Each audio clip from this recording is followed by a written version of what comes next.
Hello guys, എല്ലാവർക്കും പുതിയൊരു വീഡിയോയിലേക്ക് സ്വാഗതം. അപ്പോൾ ഇന്ന് ഞാൻ വന്നിട്ടുള്ളത് പച്ചക്കായ കൊണ്ടുള്ള ഒരു മിക്സ്ചർ തയ്യാറാക്കുന്നതാണ്. അപ്പോൾ അതിനാദ്യം നമ്മൾ കയ്യിലേക്കൊന്ന് കുറച്ച് എണ്ണ തടവി കൊടുക്കാം. ഇനി പച്ചക്കായയുടെ തൊലിയൊക്കെ ഒന്ന് കളഞ്ഞെടുക്കണം. അപ്പോൾ ഈ ഒരു ലെവലാണ് കുറച്ചൊരു ഹാർഡായിട്ടുള്ളൂ. അപ്പോൾ ഇതൊന്ന് കുറച്ചൊക്കെ ഉണ്ടാക്കുമ്പോൾ കുഴപ്പമില്ല. അപ്പോൾ ഒരു 4 പഴയിരുന്നു ഉണ്ടായത്. അപ്പോൾ അതിൻ്റെ തൊലിയൊക്കെ ഒന്ന് കളഞ്ഞെടുക്കാം.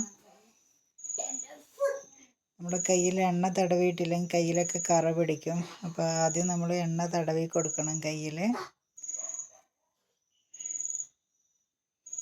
ഓക്കെ, ഇനി നമുക്കിതൊന്ന് വെള്ളം ഒഴിച്ചിട്ട് രണ്ട് മൂന്ന് തവണ ഒന്ന് കഴുകിയെടുക്കണം. ഇതിൻ്റെ കറകളൊക്കെ ഒന്ന് പോയി കിട്ടണം. അപ്പോൾ നല്ലപോലെ ഒന്ന് കഴുകിയെടുക്കാം. ഇനി ഞാനിത് ചിപ്സ് രൂപത്തിലല്ല, മിക്സ്ചറാണ് വേണ്ടത്. അപ്പോൾ അതിന് ചെറിയ രീതിയിലാണ് കട്ടാക്കിയത്. ഇനി മഞ്ഞളും ഉപ്പും വെള്ളവും കൂട്ടിയിട്ട് ജസ്റ്റ് ഒന്ന് സ്പ്രെഡ് ചെയ്തെടുക്കുന്നുണ്ട്. അതൊന്ന് ഓയിൽ ചൂടായപ്പോൾ അതിലേക്ക് ഇട്ടിട്ട് കൊടുത്തിട്ടുണ്ട്.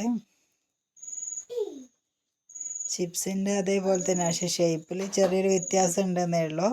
ബാക്കി ടേസ്റ്റിലും ചെറിയ വ്യത്യാസം വന്നിട്ടുണ്ട്. നമ്മുടെ കപ്പൻ്റെ ഇതുപോലെയാണ് എനിക്ക് ഫീൽ ചെയ്തത്. ഇതിൻ്റെ ഷേപ്പ് ഒന്ന് മാറ്റിയപ്പോൾ വളരെ പെട്ടെന്ന് തയ്യാറായി കിട്ടിയിട്ടുണ്ട്. നല്ല ചൂടോടെ പൊറിക്കാൻ പറ്റിയ ഐറ്റം. അപ്പോൾ നമ്മളെ വീട്ടിലിങ്ങനെ പച്ചക്കായ ഉണ്ടെങ്കിൽ ഒന്ന് ചെയ്ത് നോക്കിക്കോട്ടോ. നല്ല ടേസ്റ്റ് ഉണ്ട് കഴിക്കാൻ. അപ്പോൾ മോനും ഇഷ്ടമായിട്ടുണ്ട്. ഇങ്ങനെ എന്തെങ്കിലും ഒന്ന് കുറിക്കാൻ കിട്ടണം അവനും. അപ്പോൾ വീഡിയോ ഇത്രയേ ഉള്ളൂ.